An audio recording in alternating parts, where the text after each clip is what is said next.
One of the hardest things in life to get over is the feeling of betrayal, especially if that betrayal came from a friend. Just as Paul McCartney, he felt betrayed by his friend Michael Jackson, never spoke to him again. Now, I know what you're thinking. What did Michael do? Well, we finna get to that. You see, this whole thing started with a phone call. Paul was chilling at the crib. Ring, ring, ring. He said, hello. The voice said, hello. Paul said, well, that voice petite. Who this? The voice said, I'm gonna let that slide. It's Michael Jackson. I just wanna say I rock with your music, man. Paul said, yo, Michael Jackson, I rock with your music too. Let's get in the studio. The two of them go to the studio. They start putting in some work, making some songs, some hits. And through that, a friendship blossoms. So Paul says, you know what, Mike, I've been in this game a long time. I rock with you. Let me give you some advice. You gotta own the publishing to your songs, which is basically like owning the copyright of a song. And when you own the copyright of something, that gives you the ability to sell that something wherever you want. As you can imagine, that makes a lot of money. So what record labels usually do is they take that publishing, that copyright, and give artists a small percentage while they sell the song wherever they want. So again, Paul McCartney is telling this to Michael Jackson.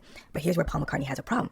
He shows Michael Jackson a list. He says, look, these are all the songs that I own the publishing to. Mike looked at the list. He said, no, where are them songs that you had with the Beatles? I know them joints making a lot of money. Paul said, look, that's a perfect example of what I was trying to tell you. When we was young, we ain't know nothing about publishing. The record label tricked us and they own all the Beatles songs. Michael said, okay, so what you saying is you ain't got the bread to buy your songs. So I'm gonna just buy the songs then. Paul said, he thought Mike was joking. Michael Jackson was not joking. See, what a lot of people don't understand is Michael Jackson wasn't just talented. His work ethic and his lock-in was unmatched. Michael Jackson went and studied music publishing. He learned all the trends, the ins and outs, how much it was going to make. So Mike continues to tell Paul throughout their friendship, I'm going to buy your songs. But Paul continues to think it's impossible, so Michael Jackson is joking. The label's never going to give up those songs. Michael Jackson don't got the money to buy those songs. Michael tripping. But then Michael Jackson drops the album Thriller and becomes Michael Jackson. He's on top of the world and he makes a lot of money. And here's where things start to get wicked. Now, I need you to listen to this next part closely.